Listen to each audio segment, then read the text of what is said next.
小杨，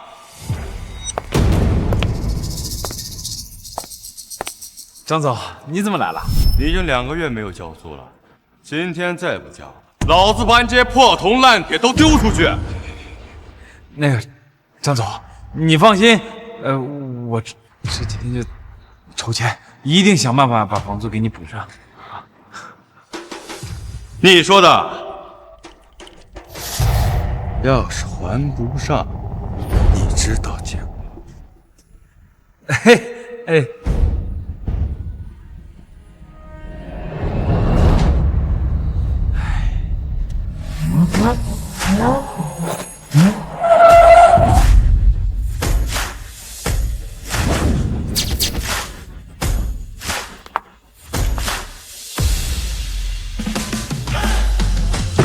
我去，这是来大单了。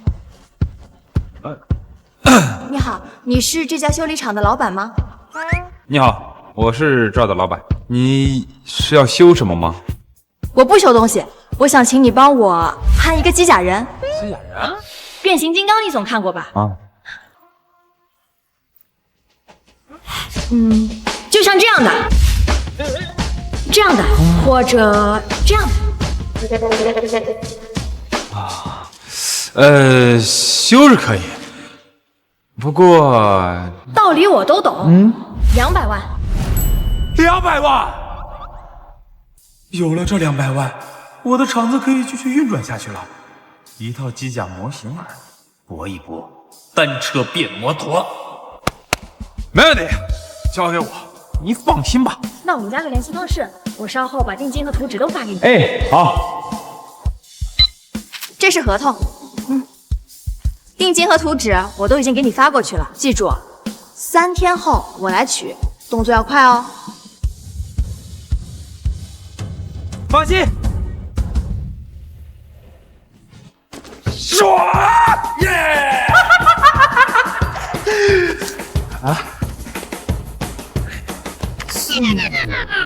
！3米高的机甲，这么高，这么多的零件，这怎么弄得完呀？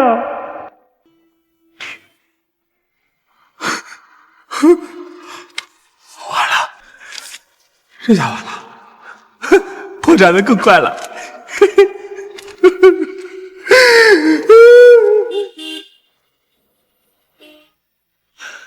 草率呀！我根本就不会做呀！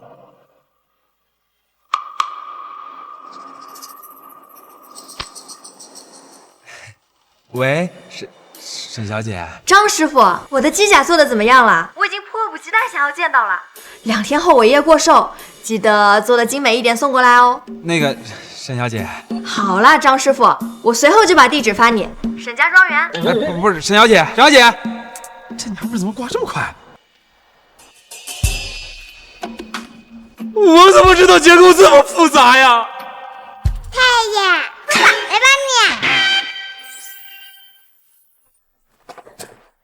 谁家小孩？是我呀，太爷，我叫福宝。太爷爷，我才20多岁，哪有你这么大的重孙女儿？福宝才没有说谎呢，福宝说的是真的。福宝是未来穿回来的。未来穿越者，小朋友，你动画片看多了吧？你怎么证明呢？这是爸爸妈妈，这是爷爷奶奶。我呢？太爷在后面呢。不是，哎，他奶奶说，如果爸爸不相信，就告诉爸爸，他的内裤穿3年都是。那个，我就算是相信你了，但是以后就不用叫我太爷爷了，叫我爸爸就行了。毕竟太爷爷这个称呼太招摇了，好不好？好的，爸爸。那你这次来找我有什么事儿吗？爷爷跟我说，当年就是太爷爷没有做出来机甲，欠了一屁股债，这次是让我拆回来给你改命的。你会做这机甲呀？当然，一会儿福宝就让太爷不是帮爸爸造出来。旁边玩去吧，还是我自己来吧。月月，你说做一个300厘米的机甲，真的要200万吗？多少？300厘米？我的大小姐，你知道300厘米的机甲有多大吗？而且就算顶级大师来给你造不出来啊！不是你和我说要这么多钱的吗？你打开手机，再好好看看我说的是什么。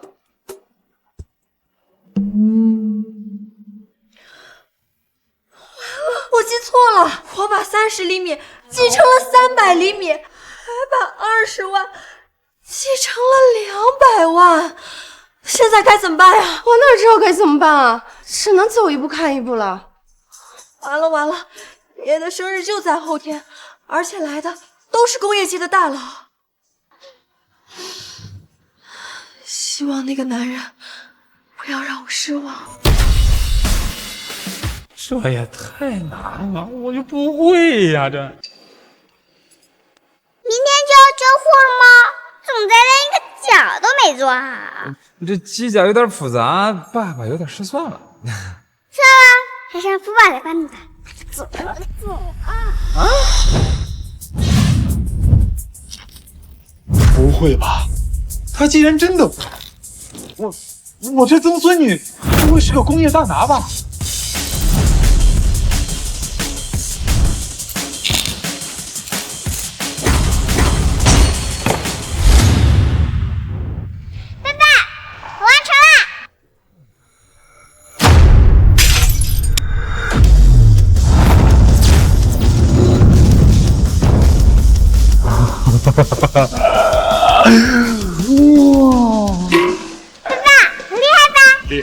太厉害了！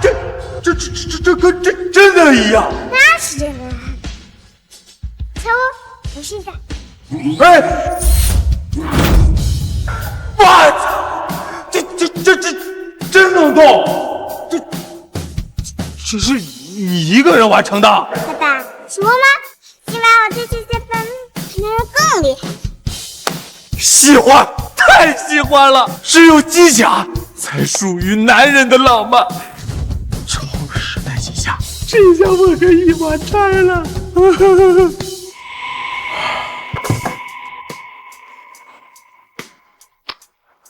张扬，明天就该交钱了，要是还没钱，人家厂就被我收了。放心，明天肯定给你。不是我笑你，就你手上那一堆破铜烂铁，你拿什么交？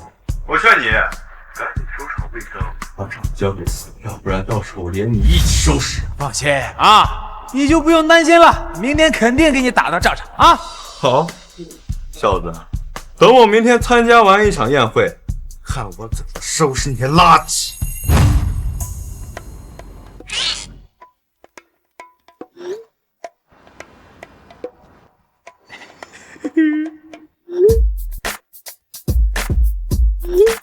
OK， 明天要是被我发现你骗了我保证让你走不出沈家的大门。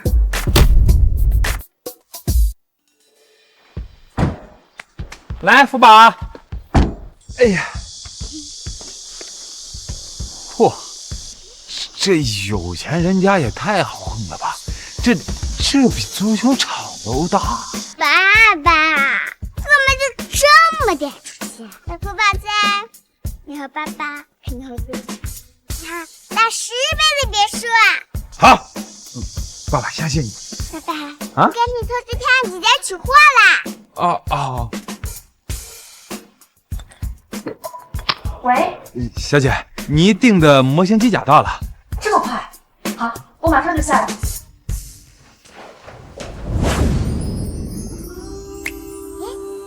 爸爸，太阳姐来啦！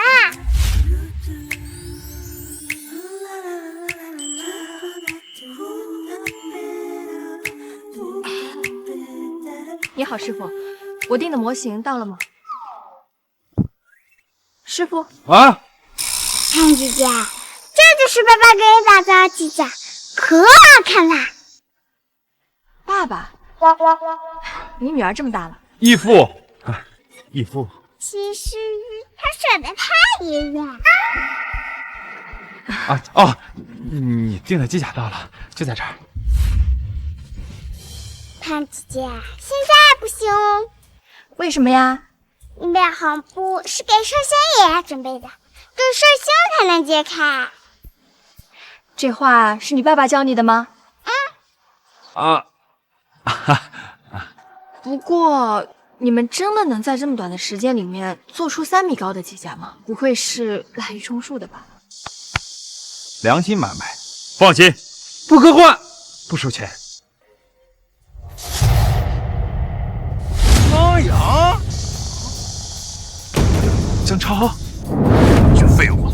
不在家里筹钱，怎么混到这儿来了？今天把我欠的房租都给我还了，要不然今天就出不去。住手！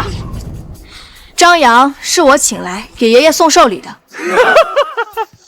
沈小姐，你该不会是让他给你爷爷打造寿礼吧？他那个破修理厂都快倒闭了，我看他是为了凑房租，随便凑了个破烂来糊弄你的吧？跟你又有什么关系？再说了，这寿礼是我送给爷爷的，你没看到之前，还是不要随意评价。好，那我就等着你一会儿看到东西。沈小姐，你是什么表情？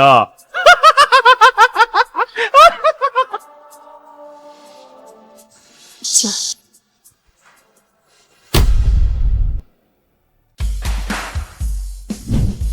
张家送上金丝玛瑙1个，罗家送上手工茶具1套，秦家送上龙泉宝剑1瓶。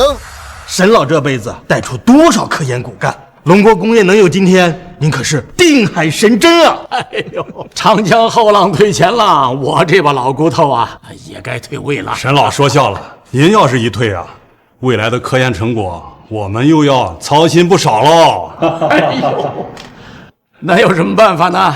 现在的晚辈啊，哎呦，都青黄不接了。哎，咱不说这个了。今天是您的寿宴，我专门托人从外地带来了一块鸡血石，可以润养心肺，调理身体。沈老啊，您请过目。哎，好，让我看看。哎呦，哎，好啊，哎，好，哎，有钱人家就是不一样。爸爸，他们的礼物比我差远了。孩子还小，开玩笑呢。姐姐，王姑姑倒霉了。乖，我们再等5分钟，等爷爷看完最后一个寿礼，我们就开饭，好不好？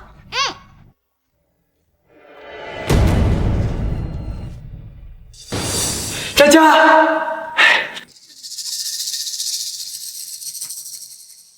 佳佳，你来了。听说沈心如找人给爷爷准备了个大礼，我过来看看。大礼？你说的该不会是他身边那个废物修理工吧？欠我的月租还没还呢，他能有什么好东西？沈心如，听说你花200万给爷爷准备了个贺礼，这可让妹妹我大吃一惊呀！哇，沈小姐，大手笔啊！花200万买这个废物打造的东西。我爸爸才不是废物呢，我爸爸比你厉害多了。你爸爸是比我厉害，厉害到了为了交房租坑蒙拐骗了。小姐，既然寿礼这么值钱，不如拿出来给大家看看。对呀，堂姐，让我们大家长长眼界呗。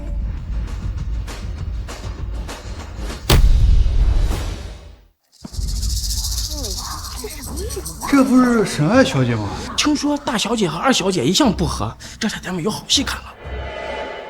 她是你妹妹？她是我堂妹，从小到大什么都想压我一头，这次来是来看我笑话的。你花那么多钱买的礼物，礼物在哪呢？礼物自然是要给爷爷才展示，轮不到你操心。沈心如，你说爷爷要是知道你花200万买个贺礼，你猜他会怎么想呀？今天是爷爷的生日，我作为孙女给爷爷寿礼祝寿，不是很正常吗？沈心如，我可是花了很大的精力做成了成果才来给爷爷祝寿的，不像你，就会买点不中用的东西。中不中用，还得爷爷说了算。沈心如，咱们走着瞧。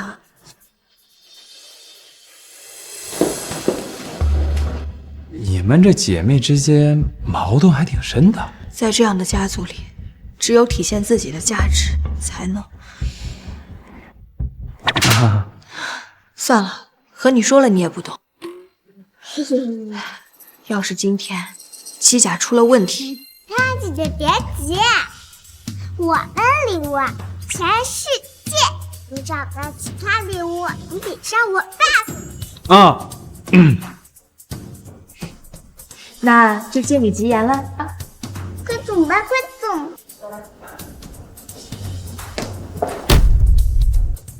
快点坐吧。爷爷，今天是您的生日，我特地从实验室赶回来，就是为了给您送一份大礼。孩子，我要批评你了，你怎么能临时放弃实验呢？可是您的生日也不能耽搁呀。我的生日不重要，错过了今天，那还有下一回吗？可是龙国的实验是不能停的。爷爷，我来都来了，您总得让我给您送完礼物再回去做实验吧？对啊，沈老，你就让沈小姐先把礼物送了。就是不能寒了小辈儿的心嘛。好吧，好吧，啊，谢谢各位长辈。不知道小沈你给沈老准备了什么礼物？你爷爷可挑剔着呢，一般的礼物可入不了他的眼。各位长辈请放心，我知道我爷爷一生致力于龙国的科研事业，他最大的梦想就是希望龙国后继有人，所以我送的礼物一定让爷爷满意。装什么装？待会儿你要是知道你被一个修理工给忽悠了，我看你还怎么收场。沈老，你有这么孝顺的孙女，可以安心度过晚年了。哎，咱们赶紧把礼物送完，给小沈把位置腾出来。哎呀，客人们送的礼物啊，我都收到了。我现在啊，最关心的就是我这孙女给我送的什么礼物。心如啊，你给我准备的什么礼物？拿出来让我看看。当然可以了，爷爷，我现在就让人把礼物送过来。慢着，慢着，爷爷，姐姐说啊，她的礼物一定会给你一个惊喜。不如这样，让做妹妹我的先来，让姐姐的礼物作为压轴，如何？你什么意见呢？我没意见，还是姐姐最疼爱妹妹了。爷爷，您看，啊，机甲战士图！哎呦，好好好！您不是最喜欢前沿的科技了吗？从变形金刚到环太平洋，您一直说，如果我们龙国能创造出自己的机甲，就太好了。这个机甲图纸可是我自己做的，这么大的工程，只要给我3年时间，我一定能把它做好。没想到小家居然这么有天分，解决了困扰龙国10年的难题。作为小家的姐姐啊，想必也应该不差吧？这图纸做的也太精细了，完全有可行性。他是要惊掉国外同行的下巴。小佳，哎，你可是给咱科研人长脸喽！果然长江后浪推前浪，你们沈家后继有人啊！哎，小佳呀，哎，你送的这个机甲战士图，爷爷非常喜欢。哎呀，我们沈家呀，有你这种为了龙国尖端科技呕心沥血的后辈，那简直是我们沈家的福分呐！啊！爷爷，您过奖了。我呀，只是在做自己力所能及的事情，跟姐姐比，我还差得远呢。程阳，我们的机甲真的能获得爷爷的认可吗？他那图纸啊是死的啊，咱的机甲是活的。活的？我们礼物，他们的破图纸连100倍，不，1000倍，一定把它比下去的。这是谁家的孩子？嘘，小妹妹，你声音小一点。书法用的书错，本来就是这样的。爷爷，姐姐既然对她的礼物那么有信心，不如就让她展示展示她那价值200万的大礼。毕竟大家都好奇呢。是啊，我刚才在外面看到了，那礼物可惊为天人啊，还特意用红布盖着呢。什么小沈要送的礼物价值200万，这沈家果然有钱啊，送个礼都是200万起步。人家沈家可是豪门，200万算什么啊？心如啊，你的孝心我理解，可是以后啊，千万别这么铺张浪费了。不，爷爷，不是价值200万，是这份礼物的分量值200万。爷爷，你一定会满意的。我们倒要看看你给我们准备了什么样的惊喜。既然姐姐的礼物是惊喜，不如姐姐你就把你的礼物拿出来，让妹妹我开开眼界呀。哼，姐姐送的礼物2000万也买不到哦，这可是天下独一份。姐姐哪里来的小孩？我叫福宝，我爸爸张扬是焊接厂的老板，我们是心如姐姐的朋友。义父啊，义父，各位，这位所谓的什么焊接厂老板，拖欠了我好几个月的房租。试问，一个拖欠房租的破修理工，打造200多万的寿礼，你们觉得可能吗？一个修理工而已，肯定是个骗子。居然敢骗沈大小姐200万，这200万都够买这小子的命了。我看8成这废物想卷钱不路，所以才哄骗了。张扬，你到底靠不靠谱？我这人从来不打没把握。谢谢我和白。请大家和我移步至后院。好好看看啊！这么高大的。爷爷，这就是孙女为您准备的寿礼。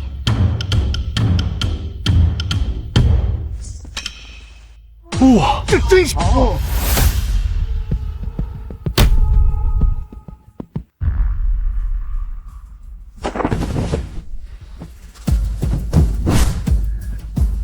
哇！这真是机甲！真没想到有一天我能看到这么大的机甲模型。怎么可能？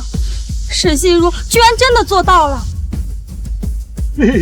好啊！这么高大的机甲模型，总比你那个纸上看病好得多嘛！啊！我还以为什么高科技呢，原来只是个机甲模型而已。爷爷，这机甲虽然不错，只不过花200万就买一个模型，是不是有点浪费？谁说这是机甲？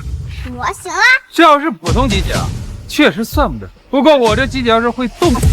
张扬，你瞎说什么呢？这怎么能动啊？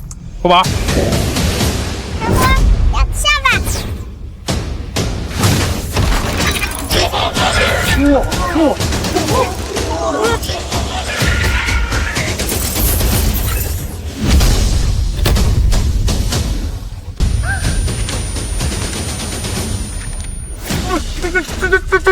不好意思啊，妹妹，没让你看到我的笑容，让你失望了。不过你这图纸就是图纸，你要走的路还长着呢。真是不可思议呀！哎呀，这尊机甲全部碾压了你们所有的努力和技术。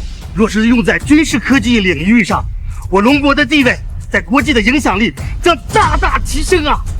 瓜国一直以来都以自身的科技实力强于我龙国，所以他们才敢肆无忌惮的长期霸占我们的国宝，摆明了他们就是欺负我龙国科技后继无人呐！沈老，1周后就是龙国科技大赛，我觉得这个机甲可以参赛试试，科幻感十足，一定能够代表龙国展示国威。对，心如呀，这么贵重的寿礼，爷爷非常喜欢呐！啊，你好好的准备准备，1周以后去参加科技大赛啊！鼓掌了！谢谢爷爷，我一定不会让您失望的。啊。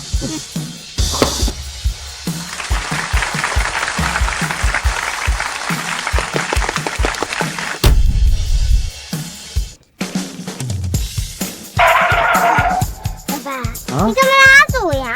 看姐姐乐意，是多动造出来的机甲，很满意呀。那当然了，那是相当的满意。不过我们要是再不跑，就要被他们抓起来当小白鼠研究了。那可是跨时代机甲呀！可是时间太短了，如果我们再给福宝几天的时间，这件机甲一定成为最强的机甲。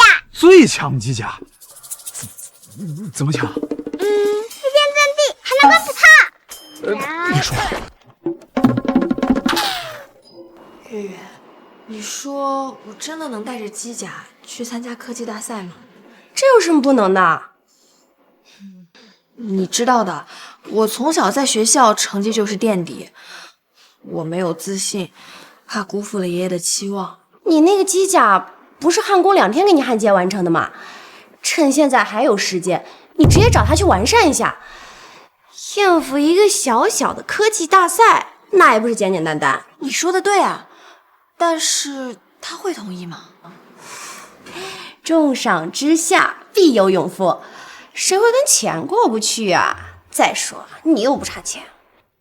你说的对，那我现在就去。来，福宝，快吃吧。爸爸，鸡蛋面好香啊！只要我家福宝爱吃啊，爸爸天天给你做。爸爸，太阳姐姐来啦！福宝，张扬。沈小姐，你怎么来了？张扬，你上次做的机甲我爷爷很满意，所以我这次来是想请你再帮我改善一下机甲的。改造机甲？没错，1周后我要去参加龙国的科技比赛，我想带着这副跨时代机甲一起参加。这次比赛对我来说很重要，所以我才来找你帮忙的。改造机甲没问题，但是这是一件很复杂的事情，需要我爸爸很多精力。得加钱。小丫的骗子，挺财迷呀。没问题，不管要多少钱，我都愿意出。不过我只有一个要求，就是一定要拿下比赛的第1名。这次比赛不仅代表着我们沈家的荣耀，也代表着我们龙国科技的荣誉。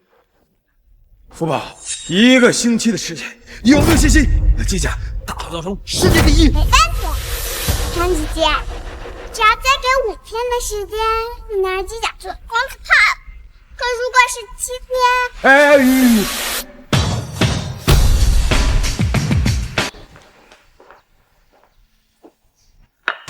也不知道那沈心如从哪里搞来了一副会动的机甲，震惊了所有人。爷爷甚至还让他去参加科技大赛呢。没事儿，犯不着为这事儿生气。我爷爷可是龙国科技界的专家，我去问问他。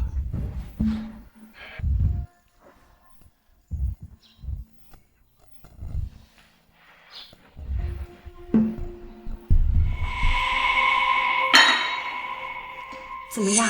你爷爷怎么说？也就外观比较科幻一点，不过也就那样，缺乏内核。如果单单就凭这个去震慑瓜国，也远远不够。是吗？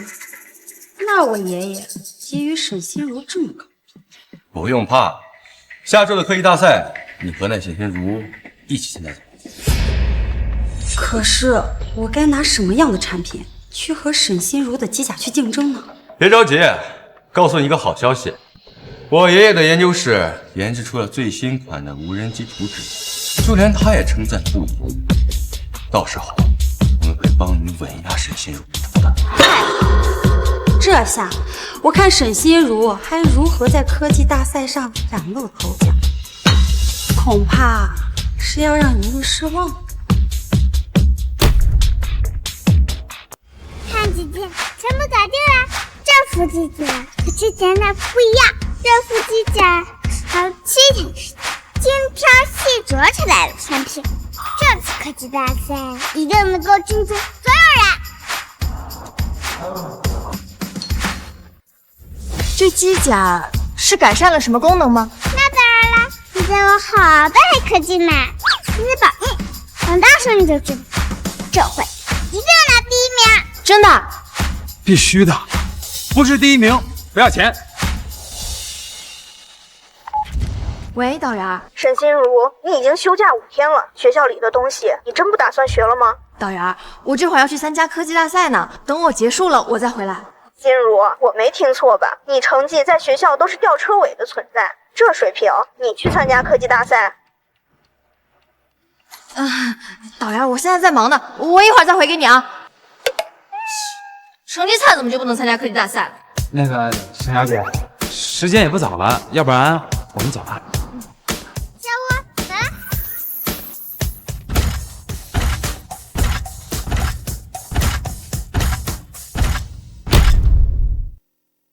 佳佳，不是说沈心如会带着机甲来参加这科技大赛吗？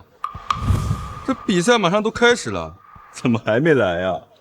该不会是他知道他那机甲不行，所以没脸来参加比赛了？这也好，这样一来，这科技大赛的第1名非你莫属。我倒是希望他能够来。为什么？因为只有他来，我才能看见他输给我的模样呀。如果沈心如不来，那岂不是少了很多的乐趣？听你这么一说，好像还确实是这么回事。现在我宣布，本届龙国青年科技大赛正式开始。第1轮由各位选手介绍各自学历以及主要科研成就。第1位参赛选手沈佳。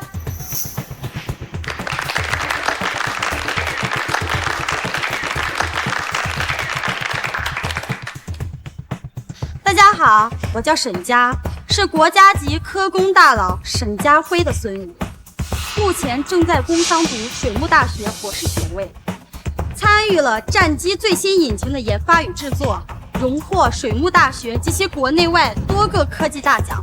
这次呢，我将带来的是无人战机的设计理论与设计图。谢谢大家。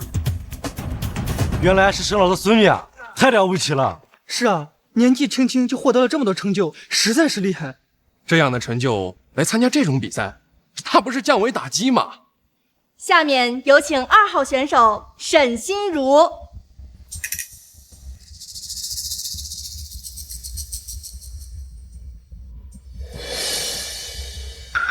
该不会是沈心如她真的没脸来参加比赛了？这不是意料之中的事情吗？毕竟来了也没什么用，在我最新无人战斗机图纸面前，什么跨时代机甲，那就是一个笑话。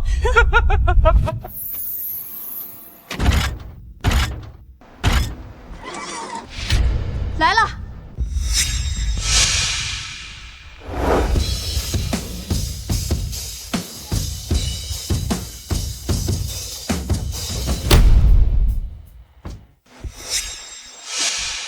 有点意思，居然还真不要脸的过来了。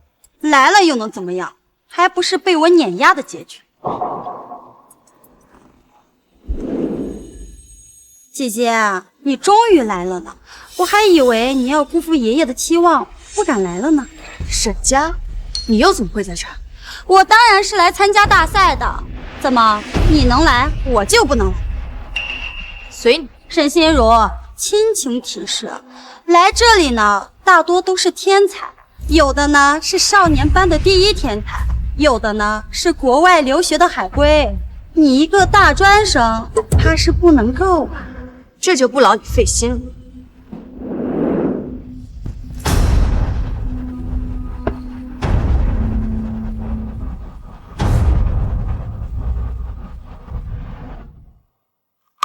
大家好，我是2号选手沈心如，我来自海城专科大学，平时喜欢做一些科学研究，目前正在从事跨时代机甲的研究工作。什么？大专生也好意思来参加这种国家级别的科技大赛？要是这样的学历，我都不好意思出来见人。哼，没错，他的学历简直拉低了这科技大赛的下限，像是要对我们这些科技人员的一种侮辱。就是，这8成啊，不知道是哪家的世家子弟偷摸溜进来的。哈哈哈哈哈。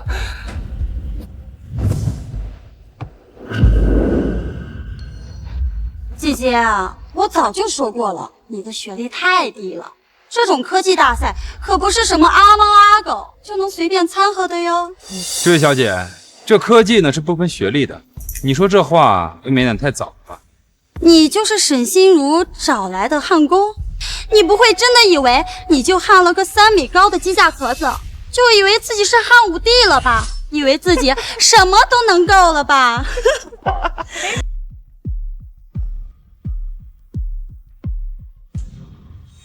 对啊，看来姐姐的机甲是非常厉害，可不是你说的那样，是吧？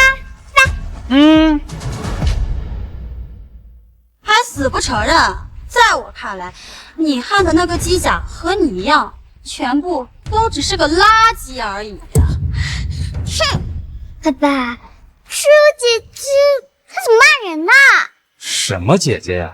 就是一个老女人，年纪大了，这更年期来了。啊，原来是这样，那福爸就不生气。你们，沈心如小姐，这就是你们那副机甲。怎么了？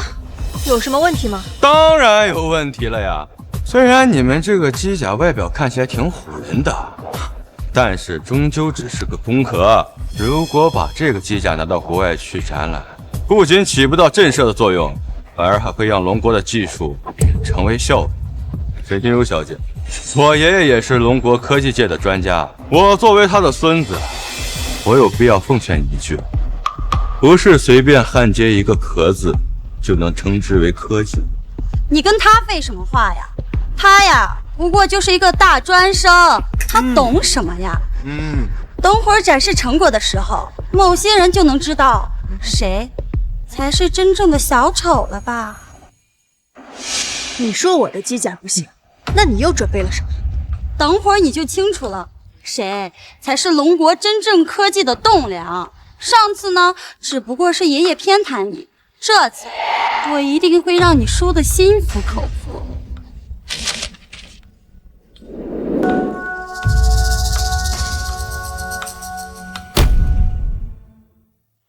大家好，这个呢就是这次展示的科技成果，国内最新最顶端的无人机设计战图，总共耗时3年零6个月，耗尽了所有的心血才得以成型，主要是为了我国国防军工科技贡献绵薄之力。谢谢大家。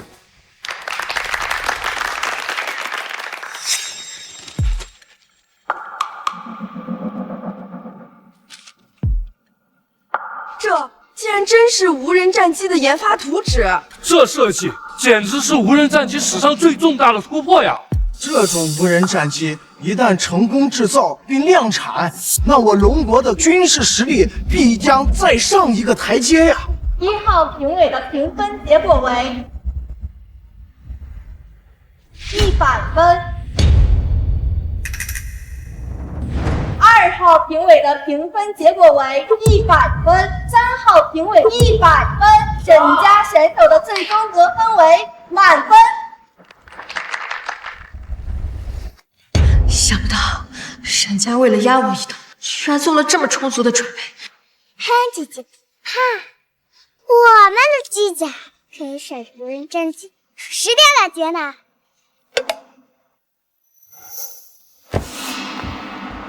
姐姐，不好意思，一不小心就得了个满分。依我看呀，你还是和你那个破铁盒子一起滚出去，免得丢人呀！依我来看，这种侮辱龙国科技的东西，还是直接砸掉了好。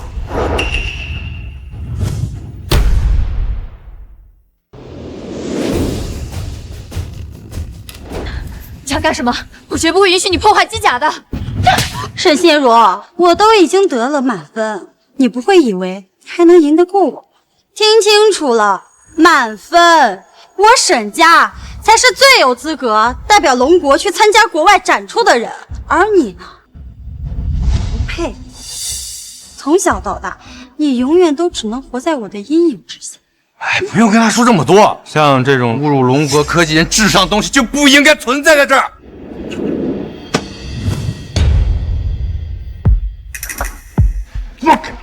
放开我！别着急啊，马上就让你知道什么是最新的科技。福宝，明白，拜拜。小五上台。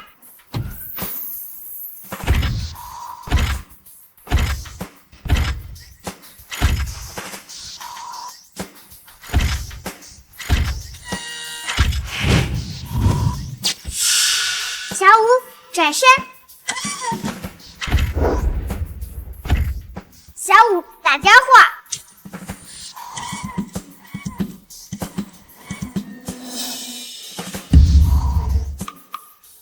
沈家选手拿出来的不过是一份图纸而已，终究只是理论，而且也没有实践，到底能不能做出来，还是一个未知数。姐姐，这就是你说的科技呀！依我看呀，要是只会这点功能的话，还是算了吧。要是只会这点功能的话，还是算了吧。放心吧，这些都只是开胃小菜，好戏在后头。各位，这么优秀的口令表演，你们不评价一下吗？如果只是这样一个简单的动作，我认为确实没有什么新意。目前机器人大多数都能做到这一点。哎呀，虽然从外观上看来科幻科技感十足，但是如果还没有让我们更幸福的特点，也不过是一具普通的机甲罢了。我刚刚听说沈心如小姐要凭借这副机甲夺得本次大赛的第1名，还要代表龙国威慑宵小，挽回国宝。哼，恕我直言，沈心如小姐还是过于天真了些。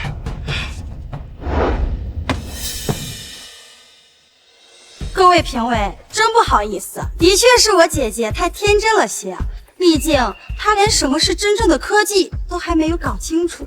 而且我也觉得，就凭这机甲的这些功能，想要获得第1名，恐怕是远远不够。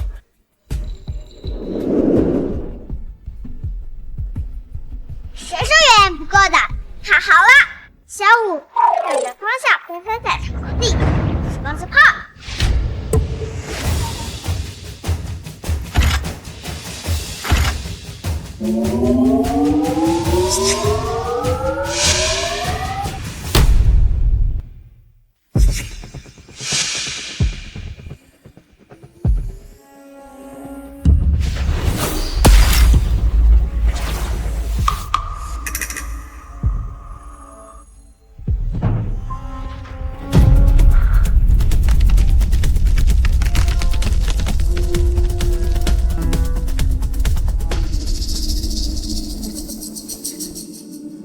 怎么回事？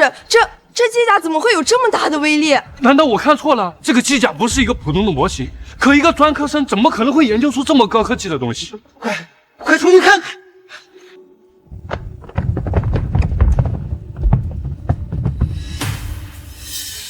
你不是说沈心如的机甲只有科幻的外形，没有内核的吗？那刚刚这是什么？爷爷是这么说的呀，具体我也不清楚。走，我们也去看看。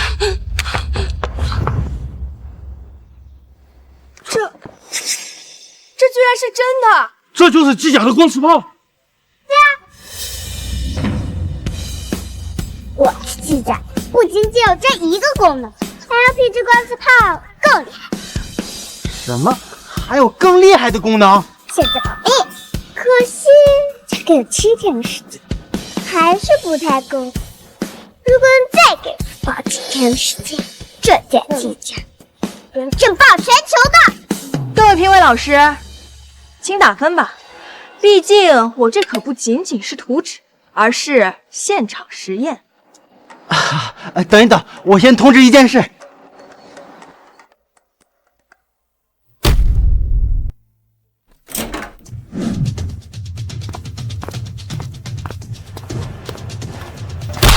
简直气死了！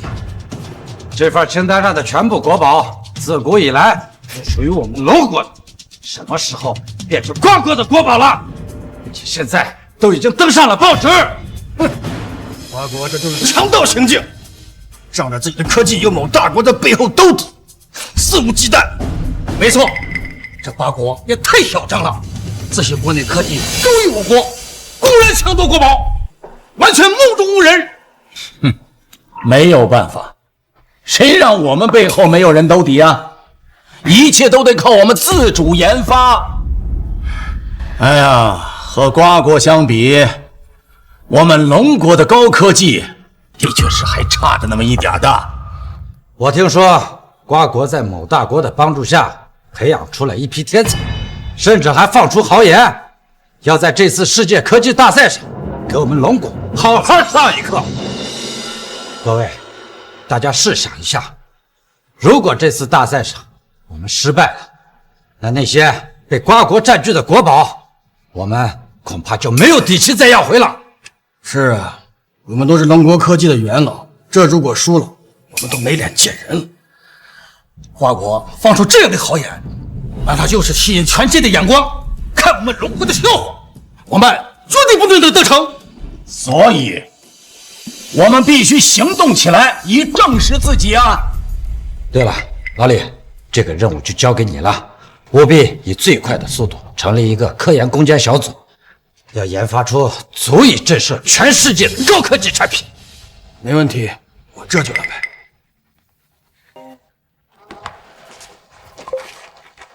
喂，有什么事快说。李老，科技大赛有惊喜！科技大赛能有什么好的惊喜？往年设计出来的东西不都是些小玩可？我国正在被瓜国威胁，没时间理会这些。李老，有个会动的机甲能算小儿科吗？说什么？说什么？有个参赛者弄了个3米的机甲。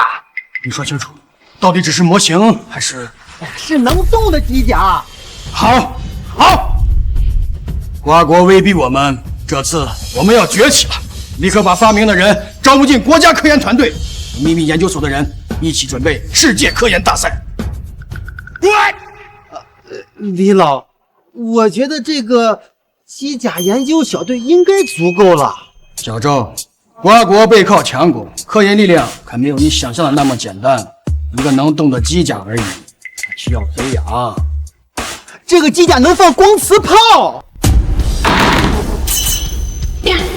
立刻马上把这个人才安排进科研攻坚小组内。是。老李啊，发生什么事情？下面人说，青年科技大赛上出现了一个能发射光磁炮的机甲。若这件事情是真的，那我们对付瓜国就有望了。什么？能放光磁炮的机甲？会不会是我们家的那一位啊？肯定不是。有机甲了不起啊！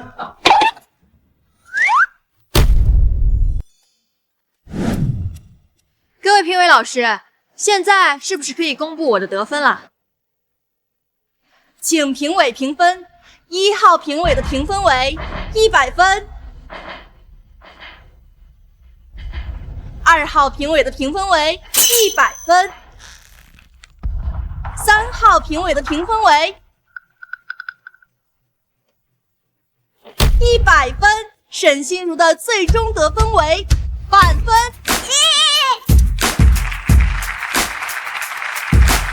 什么？第二个门面总出现了！一比赛竟然出现了2位满分选手！看了这机甲的光磁炮呀，再看看这只是存在于图纸上的无人机，哎，倒是逊色了不少啊！哪个满分？那第1名。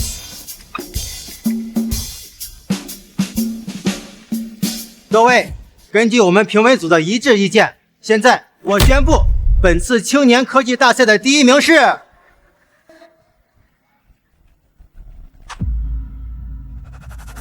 沈心如小姐。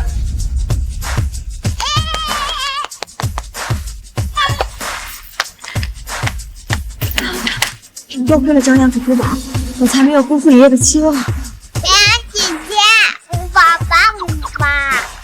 棒，福宝呀，最棒了！张扬，今天也谢谢你啊。沈小姐，你客气了。啊，对了，这刚才不是有2个人说我们这做的机甲是个垃圾吗？怎么不说话嘞？不好意思啊，这个第1名我先拿走喽。这次啊，你不过只是运气好而已，下次可就没有那么好运。哼，什么光磁炮？这不就在机甲上装了点电磁脉冲装置吗？大哥哥，大姐姐，其实承认别人比自己优秀也不丢人。哎，你这沈小姐，像某些人啊，没什么本事，以后就尽量啊别搭理这种人啊。那个你就等着领奖吧，我和福宝还有点事儿，就先走了。走。恭喜你，沈小姐获得了本次科技比赛的第1名。谢谢。最近为了应对瓜国方面施加的科技压力，我们龙国成立了一个科技攻坚组，急需要你这样的人才加入，不知道你可否愿意？福宝，上汉堡。哇，给汉堡，谢谢爸爸。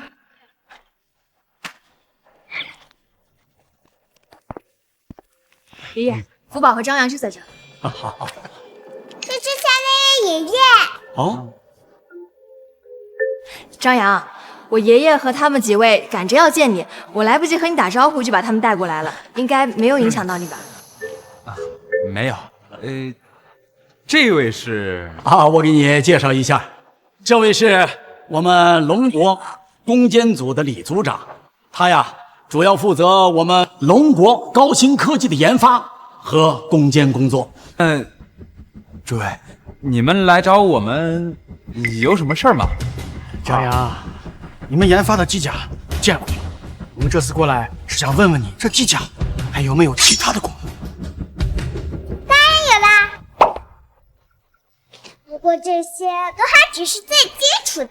如果你再给福宝5天的时间，这辆机甲手机右边和大小以及各种功能，当然还有那个更爆炸功能呢。什么？还有更爆炸的功能？是什么？嘿嘿，是在旁边，等代表龙国参加世界科技大赛时才能公布。没想到这次科技大赛上，还是让我姐出尽了风头。本身都要倒数的第1名，结果还是被她抢了过去。我也没想到，一个破机甲还真能做到所谓的光刺破。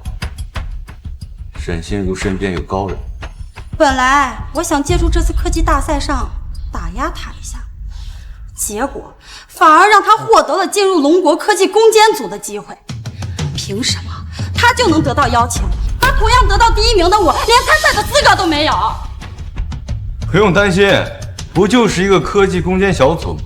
他沈心如能进，别人也能进，这口气我帮你出。你有办法？当然了，我爷爷有个学生是龙国秘密研究所的，这次刚好也被选进了攻坚小组，我让他找个机会把沈心如的机甲破坏，到时候他不就出不了风头了吗？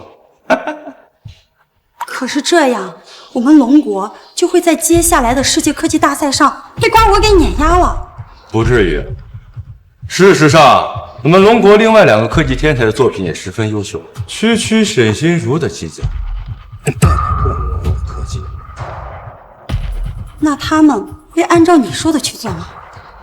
放心吧，这么做对于他们而言也少了个竞争对手，对我们也有利，还能帮你出一口恶气，何而不为呢？沈心如，上次在科技大赛上拿第1名，不是很得意吗？我看这次你还怎么嚣张？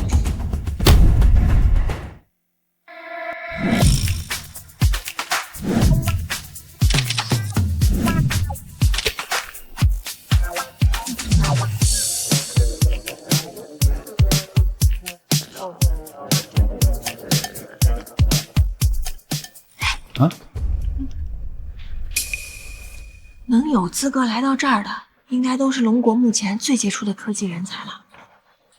哎呀，你放心，这想打压瓜国的科技呢，其实我找的这机甲就够。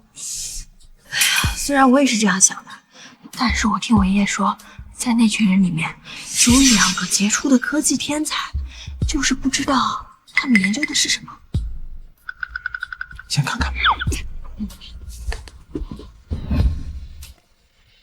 大家好，今天能够来到这里的人，都是为了对抗瓜国科技打压的有志青年。你们是龙国科技事业振兴的希望，期待大家在加入科技小组后，都能发挥各自所长，为龙国科技事业贡献一份力量。在这里，我将隆重的介绍我的2位学生。这位刘刚，我的得意门生之一，目前研究的项目是可控核聚变，虽然还处在实验阶段，但是已经实现了重大突破。相信在不久的将来，真正的可控核聚变技术将会从他的手上诞生。什么？可控核聚变？这不是困扰世界的科技难题吗？居然被他给研究出来了。这位是王志，所研究的项目是常温超导材料，同样也进行到了最后一步实验阶段，希望有机会能与瓜国一决高下。常温超导材料，爷爷说的那2个科技天才，应该就是他们俩了。好了，大家可以沟通一下，相互提升，相互进步。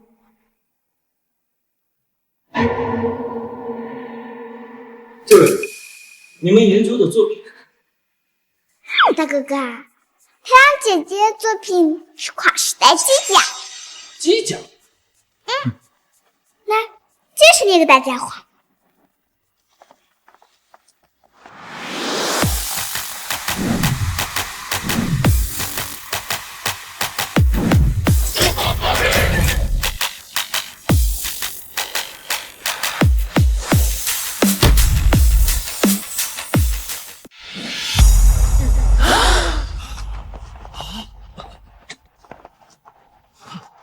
这么大的机甲，我还是第一次见。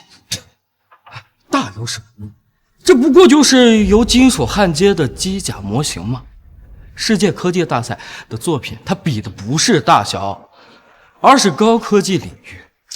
就这一副加大号的机甲，它能算是高科技？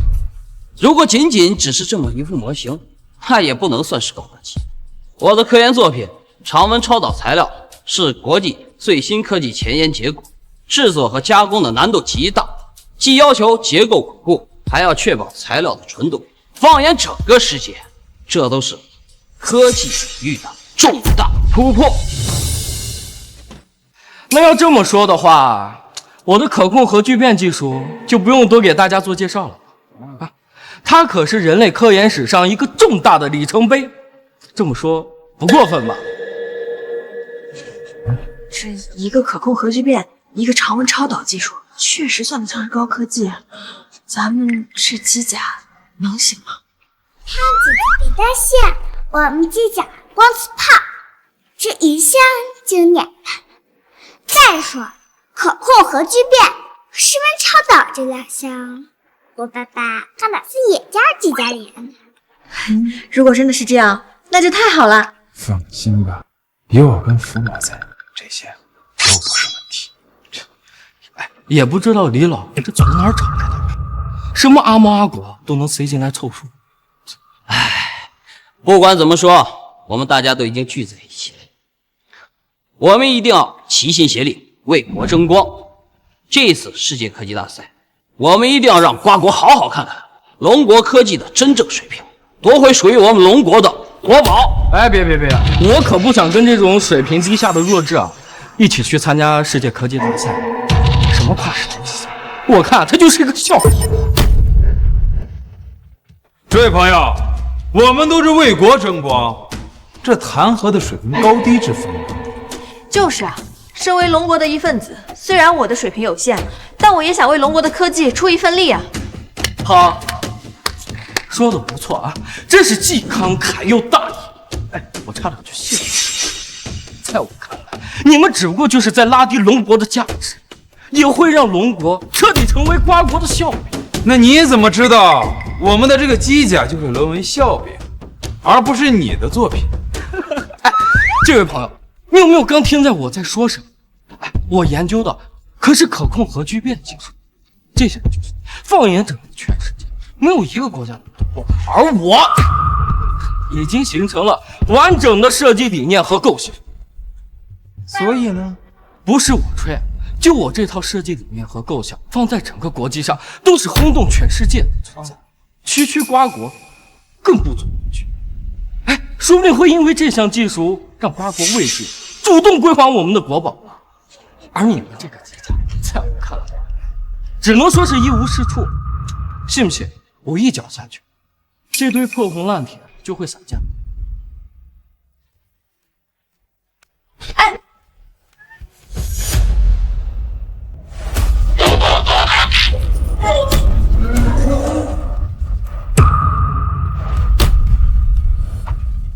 怎么？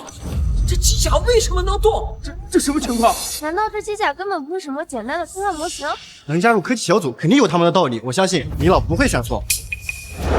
小五，不可以！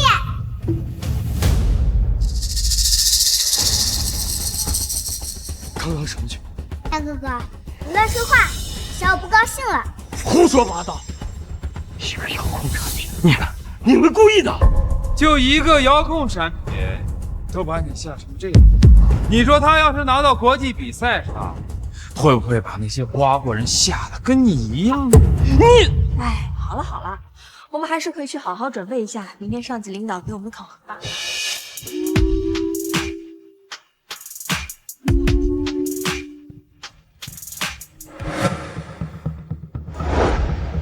跨时代机甲是吧？我倒要看看明天你们怎么让他在大领导面前动气。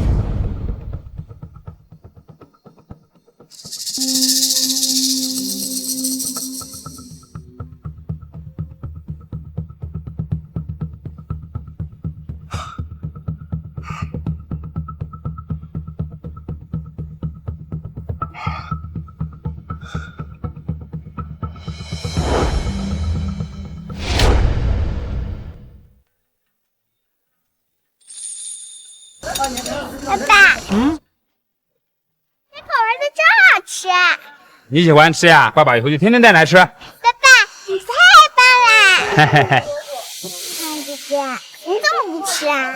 刘刚的可控核聚变技术和王志的室温超导材料确实是很优秀的作品，我担心我们的机甲会比不过他们。他们这两个项目呢，现在也只是出了个图纸，想要真正的实现呢，还有很长的路要走。我觉得我和我们家小宝啊，这个机器人啊，是最厉害的。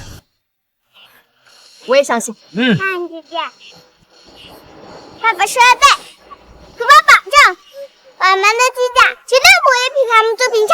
来，干杯！为龙国的科技事业干杯！干杯！干杯！现在我宣布，本次科研攻坚小组科研作品考察工作正式开始。下面有请钱老讲话。同志们，这次的模拟考察是为了接下来的世界科技大赛做准备。大家都知道，手有利剑才有话语权。这一次我们龙国绝对不能输，所以这一次的模拟考察是志在选出最优秀的作品，是为了参加接下来世界级的科技大赛。好了，接下来各位说说你们自己最新的研究情况吧。各位领导，我叫刘刚，来此之前，我隶属于龙国867秘密研究院的高级研究员。我和我手底下的团队所研究的是可控核聚变技术。众所周知，可控核聚变碍于科技难题上的种种限制，至今未能有突破性的进展。但是今天，我和我的小组就可控核聚变的理论和设计有了突破性的进展。根据我们的设计和理论，我们在电脑上进行了10万次的模拟，所取得的数据显示，基于球形托卡马克的设计理论进行优化，全新的理论就可控核聚变技术有了最初的构想。不错，能超过10万次的模拟测试，这足以证明理论的严谨和可行性了。是啊，有了这份理论，足以说明我国的可控核聚变技术已经从实验室走向了工程验证阶段。一旦成功，我们龙国将进入能源自由时代了。有了这套技术，龙国开启星际文明、新纪元的实力都有了，又岂会在乎区区瓜国对我们的科技碾压？没错。好，下一位。我叫王志，拥有物理化学双博士学位。我和我的小组研究的是室内常温超导材料，本次采用强氧化原子逐族外延技术，实现在纳米尺度精确控制材料上，解决了传统超导材料依赖极端高压的问题。好啊，不错，这的确是一次重大的科技突破呀。没错，目前在这一块，我们龙国的研究已经走在了世界前沿。田老啊，这足以说明，在瓜国和世界面前，我们的科技水平已经走在世界前沿。爸爸，他们这2项科研成果就根本不算什么，孩子们在学术报告上的研究就根本无法跟上。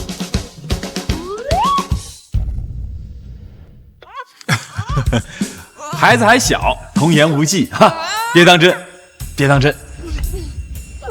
爸爸，父母真的没有乱说话，他们这里的数据就根本不可能轻松实现。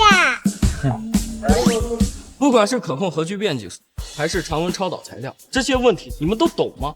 这是愚蠢。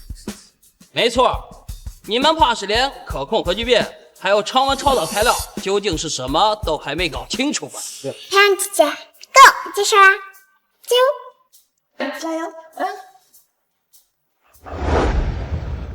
二位，不论是可控核聚变还是常温超导材料，那都是我们科研人员辛苦的研究成果，也是代表着我们龙国科技未来的希望。所以不要草率的评论啊！领导，我认为我们小组成员对前2项科研成果的评价十分中肯。理论并不等于实际，就算用计算机模拟了1000万次，也不是实践。哦，是吗？那快让我看看你们的作品。钱老，我叫沈心如，来自海城专科大学，刚刚获得龙国青年科技大赛的冠军。我们科研成果是一副跨时代机甲。机甲？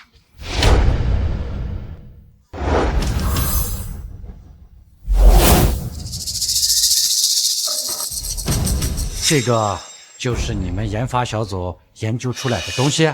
是的，钱老，这副跨时代机甲就是我们呕心沥血研发出的最优产品。如果它能够参加世界科技大赛的话，一定可以震惊全世界的。还震惊全世界？钱老，千万别被这副机甲的外形所迷惑，它就是由一堆破铜烂铁打造的工艺垃圾。我也这么认为的。即便不是什么废铜烂铁，充其量也只不过是个加大遥控具，一个大型的模型而已，就这也能说是科技？别说是瓜国了，就连我们看了都觉得好笑。老李啊，这机甲你怎么看？这难道真能成为本届科技大赛的第1名？钱老，我看不妨让他们团队先介绍一下机甲。宝贝，这个机甲有很多功能呢，不仅能上天入地、隔山有所飞行，只需要3分钟就能让机甲踩底1万米，研究未知海域。下潜太平洋海域1万米，大家听到他说的没？啊，沈心如，这小孩是你的组员吧？你能不能管管？这简直就是在胡说八道！即便是龙国最先进的潜水艇，下潜海域1万米也不可能，更别说什么3分钟了。你们就算是要夸大其词，也不能在领导面前说假话吧？两位大哥哥，父老说的都是真的，你们如果不信，你可以演示。两位大哥哥，父老说的都是真的，你们如果不信，我可以演示。还演示，简直就是吹牛不打草稿。3分钟下潜海域1万米，牛顿都不敢有这种想法。果然啊，他们的存在只会让龙国的科技沦为瓜国的笑柄。唉，大家的认知实在是太落后了。下潜海底1万米，这难道很难吗？福宝，我们吹牛是不是吹过了？爸爸，再现，小五，我做到的。可笑之极！下潜海域1万米，我看你们这下海抓鱼都难。领导，这科技呢不是开玩笑，更不是诈骗。沈心如他们组那完全就是信口雌黄。我建议直接取消他们3个的比赛资格，赶出去。没错，我也同意把他们赶出去。龙国科技绝不允许这种人抹黑。对。应该让他们赶出去。还好提前摸底考察了，不然啊，被瓜国看到这一幕，别说主动归还我国国宝了，我们恐怕都被笑死。你们怎么看？建议取消参赛资格。建议取消资格，清理出去。既然如此，那就这么决定吧。钱老，不管怎么说，既然他们人都已经在这里，既然他们说可以展示，那我们为什么不给他们一个展示的机会呢？那老李，你的意思是？我的意思是同意展示。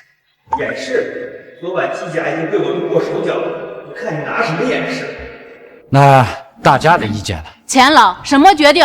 大人您说了算。我只是担心龙国的科技沦为笑柄。虽然我们的目标是要选出能代表龙国科技的最强作品，但是却不能急功近利，否则恐怕得不偿失啊。你们的意见都很中肯，不过给这些年轻人一次机会，又何尝不是给我们龙国科技的一次机会呢？既然是这样，那就允许你们现场演示一下。不过呢，这科技讲究的是严谨，如果你们的演示达不到预期的效果，那我就只能取消你们的参赛资格。所以啊，最好想清楚。福宝，到底行不行啊？看着这边的戏，小五一定不会让大家失望的。钱老，我们考虑好了，就让跨时代机甲现场展示他的能力。好，那就开始吧。福宝，收到。小五，过来。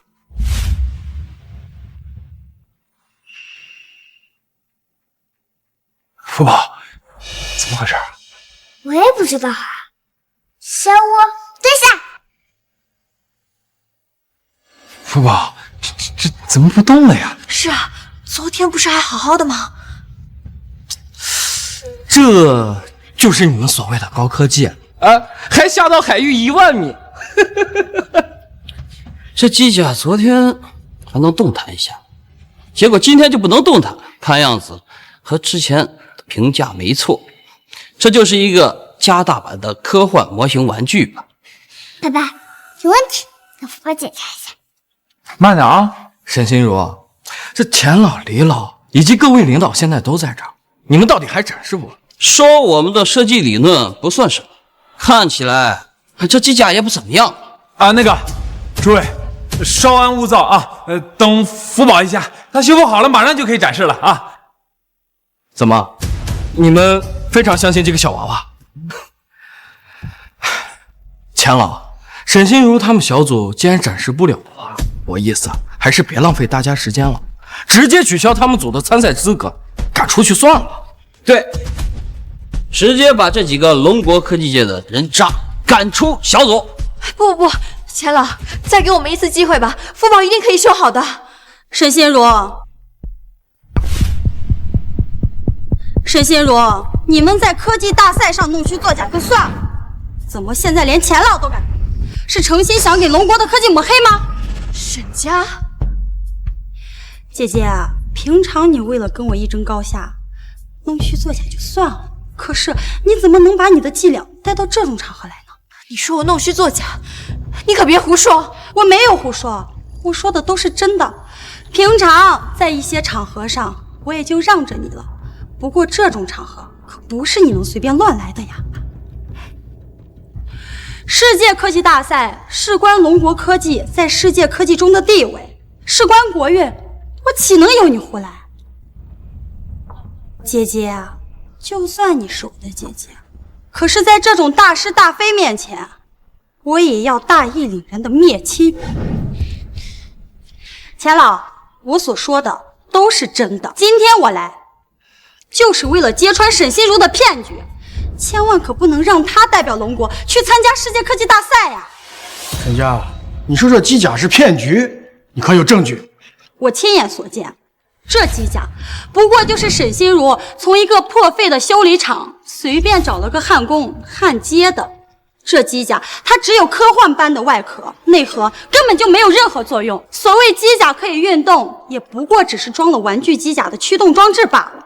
我猜呀，他一会儿肯定会说，这机甲只是坏了，所以才无法展出。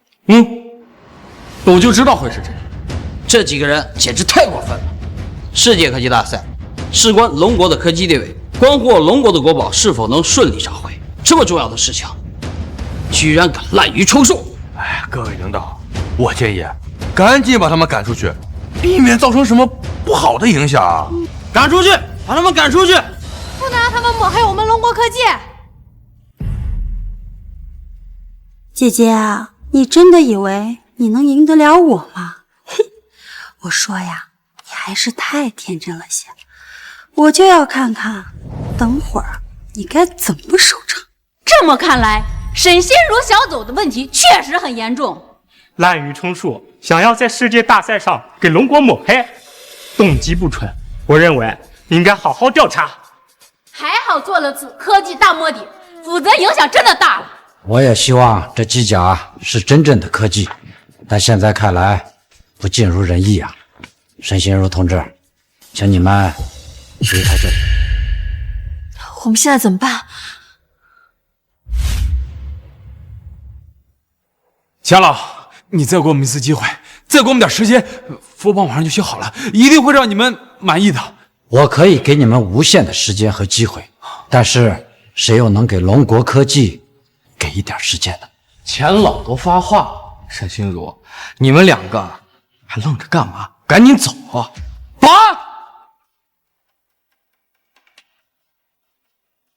把这两个扰乱会场的人带出去。福宝，福宝，小虎，王刺炮。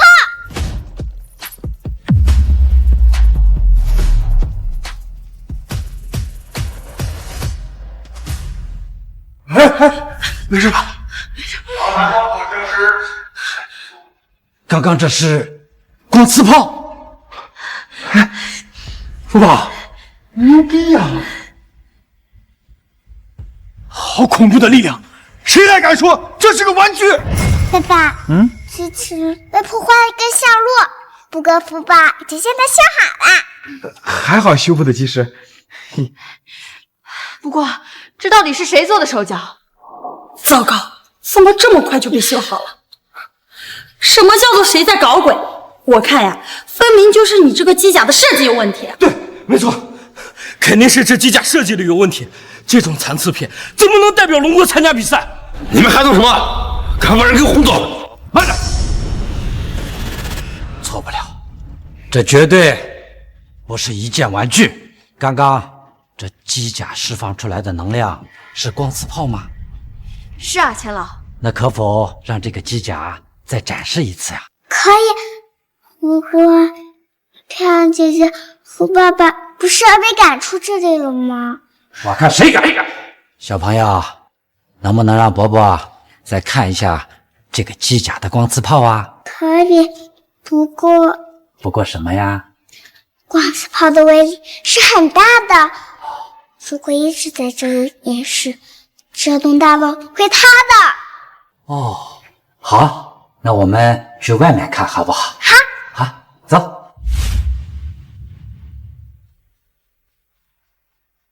福宝啊，这里可以了吗？可以了。小五，绽放光刺炮。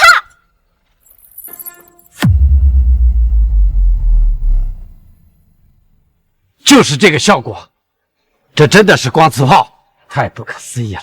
不过这还好，只是控制了能量，如果不控制光刺炮，一片一座城市1秒钟。钱老啊，这机甲可不是理论，可是真正的高科技啊！如果能在世界科技大赛上拿出这么一件机甲，那足以震撼全球了。钱老啊，你之前说的没有错，给他们希望就是给龙国希望。没想到这件造型科幻的机甲居然这么厉害！这还是控制的能量，真不敢想象不控制的场面啊！糟糕，又让沈心如给得逞。不就光刺炮吗？之前科技大赛也都见过了，不是什么稀奇东西啊。哎，他们不是说3分钟能下潜太平洋1万米吗？啊，怎么不一同展示一下？对呀，只要他做不到这一点的话，沈心如说你说谎也是没有任何问题的。沈心如不就是会点光磁炮吗？有什么了不起的？而且你不是说你这个机甲可以3分钟下沉海域1万米吗？要不给大家展示展示？哎，家，你这不是为难他们的吗？3分钟下潜海域1万米，剧本都不敢这么写，大家就当个笑话，听一听就算了啊。对呀，这就是天大的笑话。谁说这是笑话了？3分钟下潜海域1万米，轻轻松松。哎，那你就让这机甲到太平洋海域给各位领导们看看。让小五去太平洋海底1万米没问题，但是在这之前，有件事情要处理。什么事情？爸爸，看姐姐，福宝说机甲是被破坏了，小岛是第一次启动成功的。破坏机甲的人，知道是谁了？是谁？福宝啊，是谁破坏了机甲？你大胆说，伯伯替你们撑腰啊！是啊，这机甲可是咱们龙国的高科技，谁这么大胆子？就是他。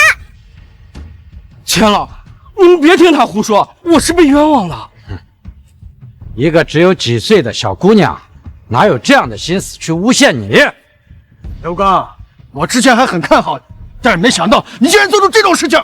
钱老，李老，不是我做这件事情没有任何意义啊。不想承认的话没关系，不报承认。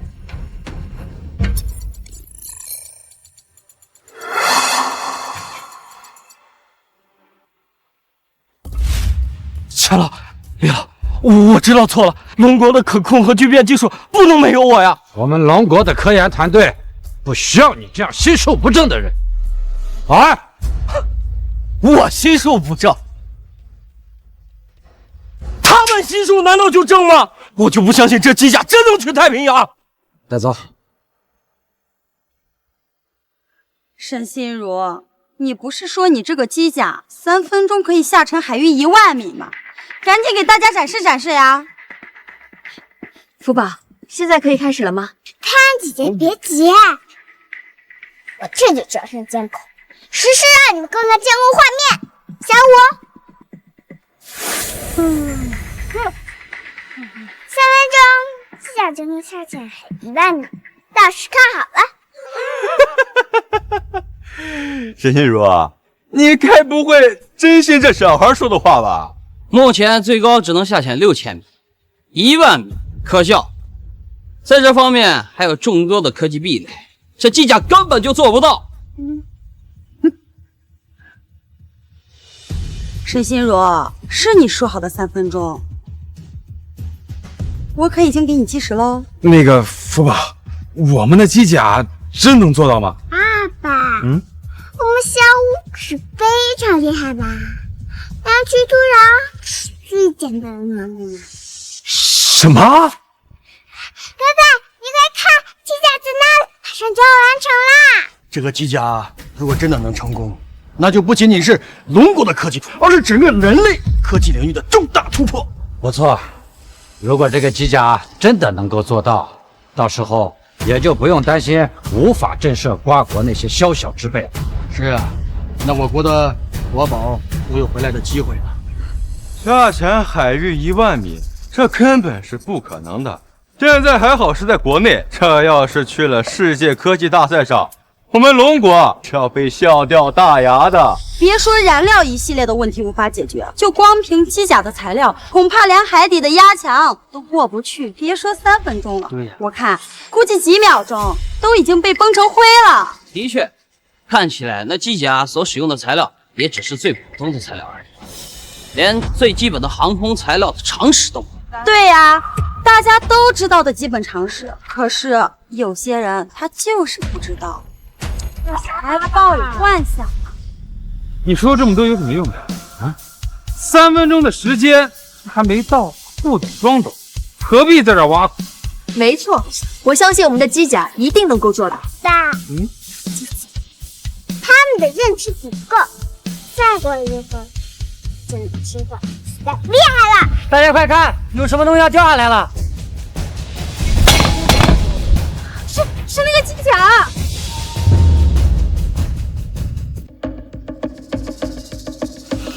还真是刚才那个机甲的碎片。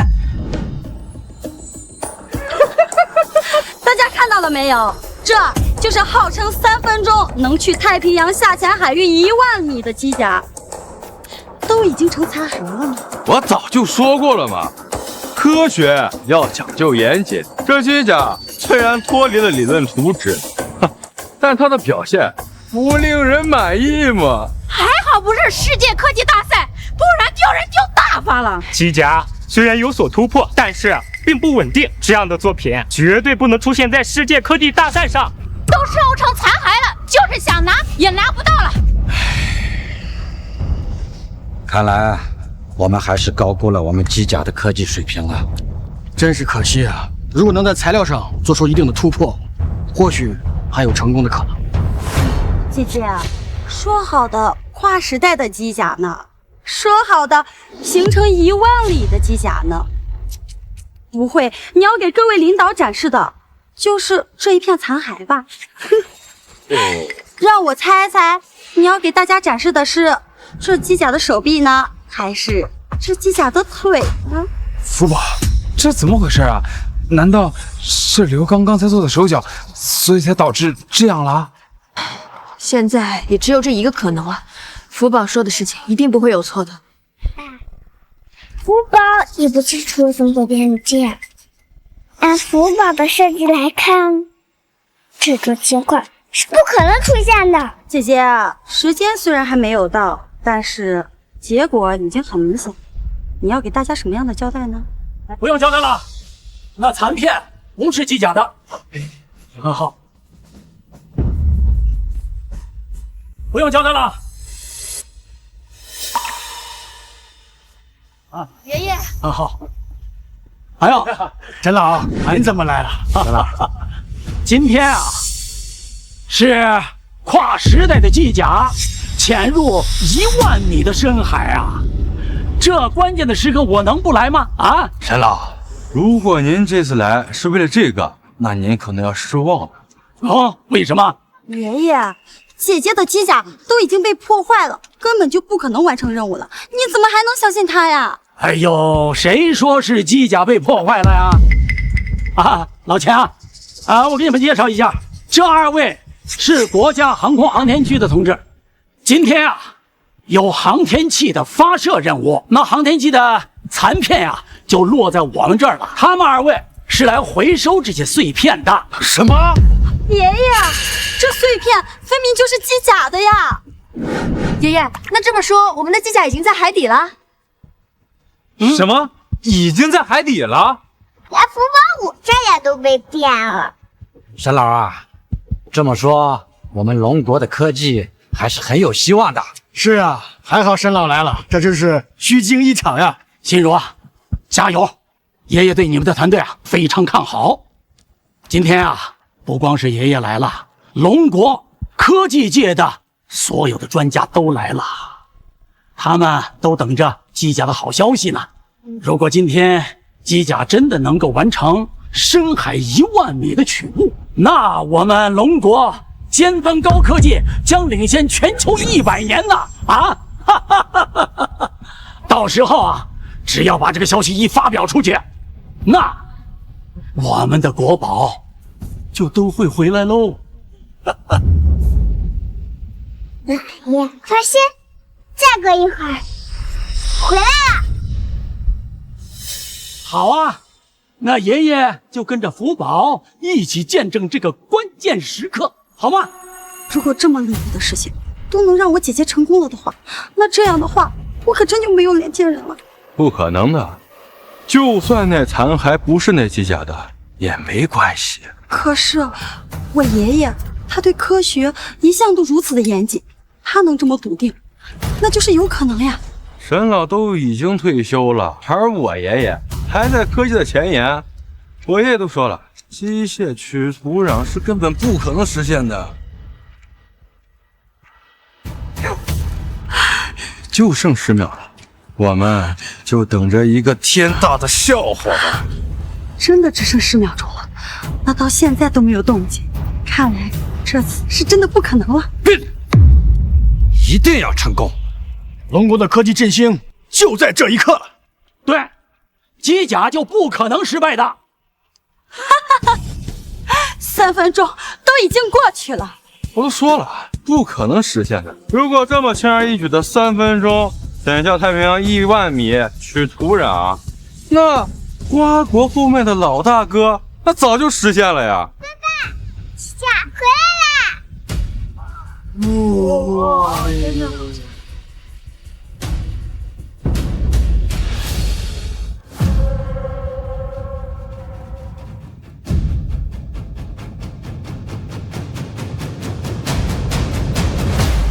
爸爸，我们真的做到了！太好了，我们没有辜负大家的期望。爸爸，看这个，就是嘛，我们的机甲是特别厉害吧？3分钟，这简直太不可思议了！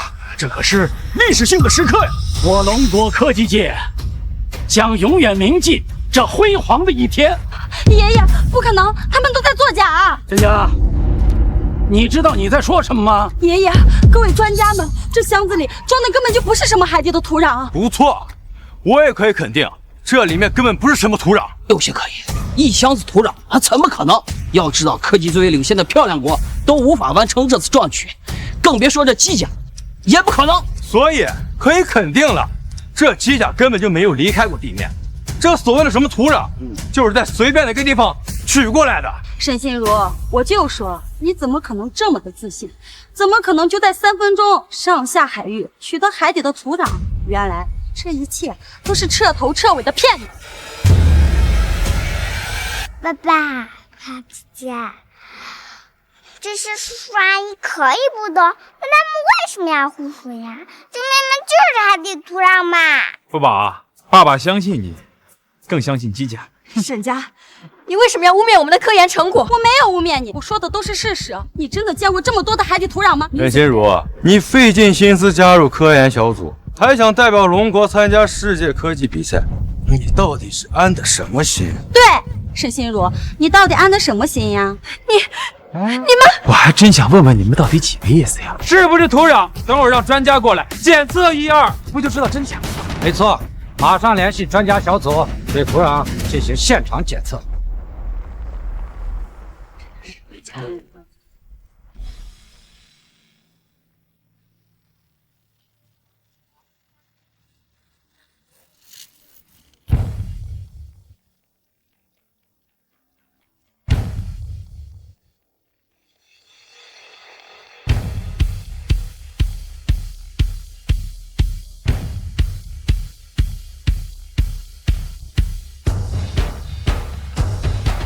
同志，这检测的结果如何呀？钱老，根据我们最权威的检测，这些土壤确实是从海底1万米带回来的。只是什么？只是我们从来没有见过这么多的海底土壤，这对我们的科技发展可以说是历史性的一步。这怎么可能？这怎么可能是真正的土壤？同志，麻烦你好好检测一下，这绝对不是什么土壤。怎么？你是在质疑我们专家组的专业吗？不好意思，我不是这意思，我只是不愿意出错。我们的仪器是世界上最先进的，测量结果不会产生0.001的误差。钱老，这么多的海底土壤，麻烦你给我们专家组一份，我们带回去也研究一下。要想分土壤呀，没问题，上报写申请。好，我现在就回去写申请，打报告。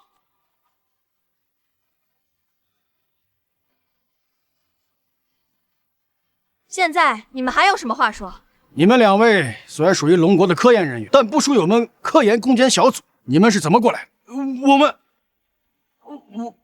我们是过来学习的。学习当然可以，但是请你们管好自己的嘴。钱老交代的事，我们记住了。沈家，你还不赶快向沈心如小组道歉呢？对不起，对不起。各位，现在我宣布，由沈心如小组代表我们龙国去参加世界科技大赛。好。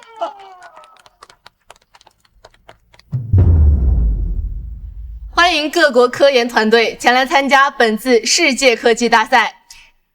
接下来有请第1位选手，来自瓜国的冈坂日川先生。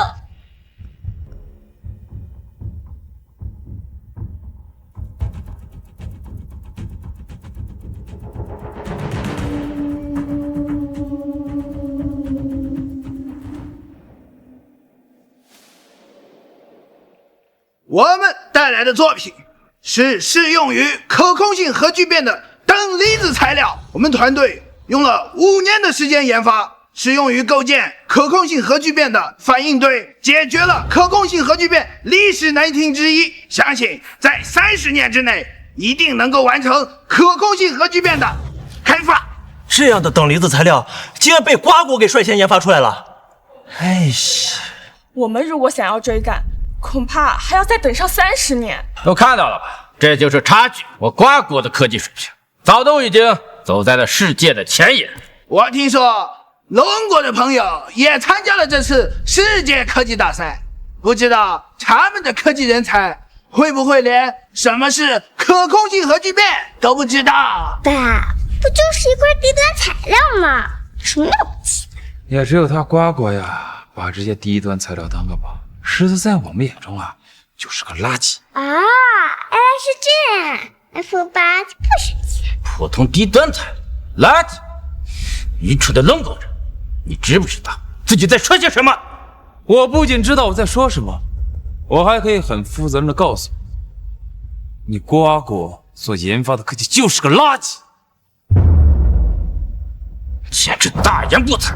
我很好奇，你们龙国到底哪里来的勇气说这些话的？因为我们龙国的科技比你们要强得多。据我所知，你们龙国的国宝都还在我瓜国的手上，一个国宝都还流落在外头，居然敢自称科技水平要比我们强！听清楚，在我们瓜国科技面前，你们龙国比我们提鞋都不配。以前我确实不敢这么说，但现在我可以确定，我们龙国的科技要领先于你们在场所有的国家，而且我们国家遗失的宝物，这一次我们会全都拿回来。简直可笑！现在我敢肯定，你们龙国的确是连什么是可控核聚变都不清楚了。这国好欺负人，这我明确的告诉你，我龙国不仅知道什么是可控核聚变，而且已经研发出来了。什么？研究出可控核聚变？哼，龙国人就喜欢吹牛，研究出可控核聚变。你们可知道这可控核聚变还有着多少的世界难题？那可是连世界级的核聚变专家都不敢说出的话。和龙国人谈科技，完全就是浪费时间。下面有请评委为瓜国选手打分。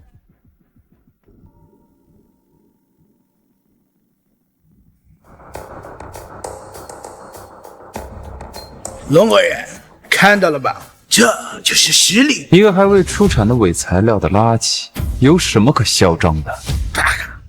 说我们瓜国的科技作品是伪材料，我一会儿都要看看你们龙国的科技作品到底有多厉害。放心，我一定会让你看到我们龙国的科技，让你到时候跪下来叫爸爸。下面有请第2位选手艾娃。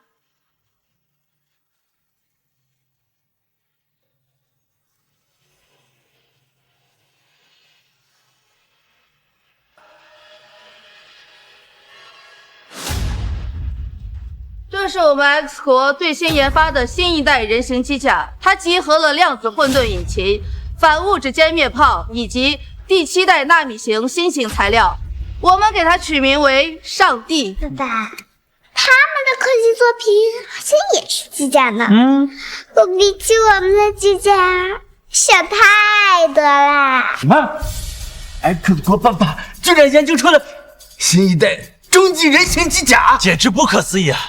这件机甲的诞生，意味着我们人类科技的篇章将彻底改写。不愧是世界头号科技强国，这是一台能让爱因斯坦从棺材里跳出来为其鼓掌的终极科技艺术品。这件完美的科技艺术品代表了全人类最顶尖的现代科技，只需要30年，它就能变成现实。上帝机甲不仅仅是一件简单的机甲，更是觉醒的电子生命。太厉害了！不知道我们瓜国能不能得到 X 国爸爸的科技分享？我们如果能得到这件上帝机甲的技术授权，那么将足以灭世全球了。怎么样，你们几位龙国的科技病夫被震撼到了？说话放尊重一点儿。没办法，谁让你们龙国的科技落后呢？而且你们不认可瓜国的新型材料属于高科技，那我这件上帝机甲呢，总能算是高科技了吧？不就是一个机甲模型吗？有什么可嚣张的？在我眼里，不过就是个小孩玩的模型罢了。哦，对了，倒是挺符合你们身份的。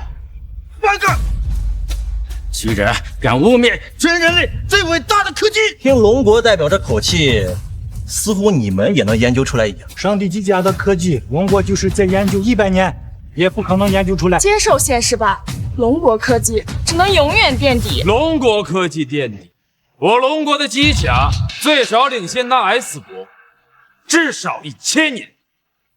龙国研究出了机甲，这是我听到本世纪最大的笑话。如果是真，我们光可以立即归还，全部公报。你们龙国的机甲要是领先 X 国机甲1000年，我下跪切腹自尽。龙国代表要是能研究出来机甲，我跪下喊你爸。要是你们龙国的科技会领先，我就从这儿跳下去。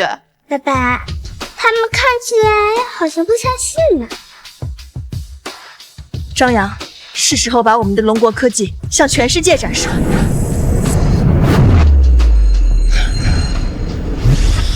归还国宝，下跪道歉叫爸爸是吧？切腹自尽是吧？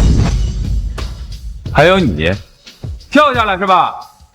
说话可要算数。福宝，福宝收到。小五，到你了。不信说，你们龙国也研究了机甲吗？拿出来看看。我们 X 国的机甲已经是世界顶流，就算你们龙国有，现在也绝对不可能有勇气拿出来。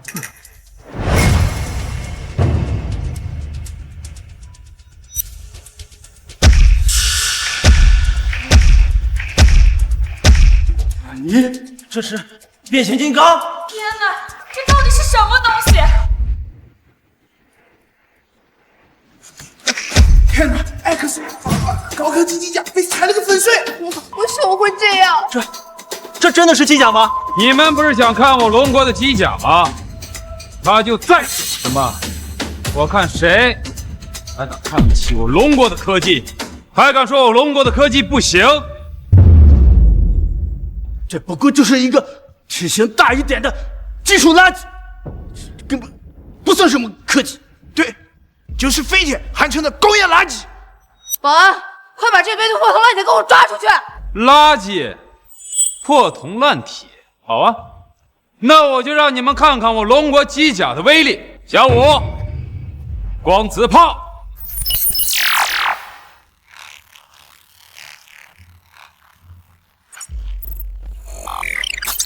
刚刚那是光磁炮。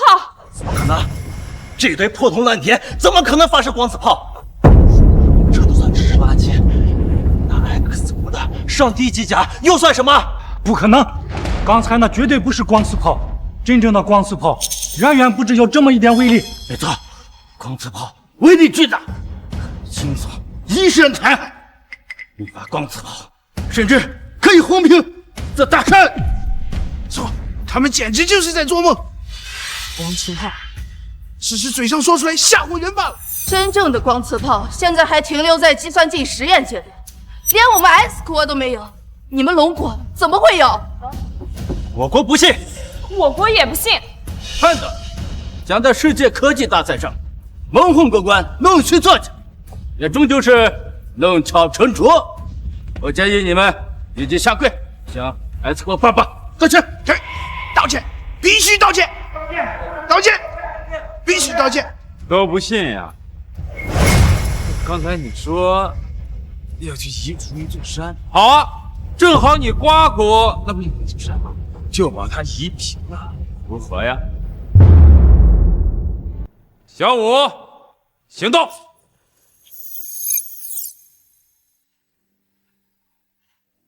这机甲要去哪里？他说要去瓜国摧毁一座山，简直不知天高地厚！想要摧毁我瓜国的大山，那是不可能的事情。一看他们就是弄虚作假、虚张声势。龙国代表，你们有一句古话，叫做“识时务者为俊杰”。你现在立刻下跪，来得及！我们龙国的机甲3分钟之内能在太平洋下潜1万米的深度，仅仅几分钟的时间，移平一座山，轻轻松松。3分钟下潜1万米。上帝啊，原谅他们的无知吧！就这种破铜烂铁，他怎么能下潜？龙国代表，你们刚才不是说机甲去玉屏一座大山了吗？为什么这么快就回来了？战士先生，我早就说过，他们是在弄虚作假而已。没错，就这么一点可怜的威力，连块石头都摧毁不了，更何况是一座大山，简直是异想天开。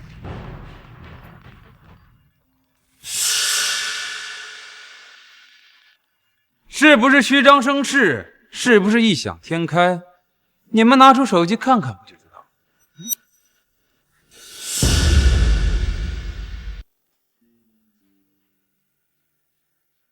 了。你怎么会这样？真的被夷平了？如果不是亲眼所见，我简直不敢相信这是真的。我早就说过，我龙国的机甲能轻易的移山填海，一发光刺炮就能让整个世界大陆沉入海底。这根本就不是机甲，这是人类文明的终极答案。我们精心研究了10年的机甲，现在看起来就像一个笑话一样。全体工程师就地解散吧。龙国的机甲应该打满分，不，评分标准已经配不上龙国机甲了。我们应该为了它重新定义“科技”这个词。啊，对了，这该切腹的切腹，该下跪的下跪，这该跳啊，没忘。还有，像这样的机甲，我龙国最少有1000万副，该怎么做？不需要我多言了吧？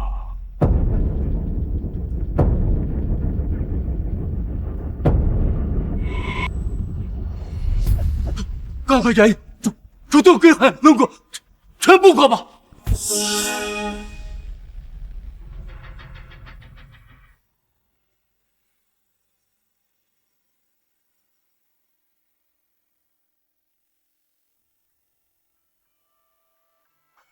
福宝，福宝，爸爸，福宝在这里。爸爸，我要和你告别了。告别？你要去哪呀，福宝？福宝已经成功把爸爸给变命，福宝任务完成了。但在这之前，福宝可以告诉爸爸一个秘密。好，什么秘密？其实，福宝他奶奶就是福宝，福宝，不是，你还没告诉我什么秘密呢？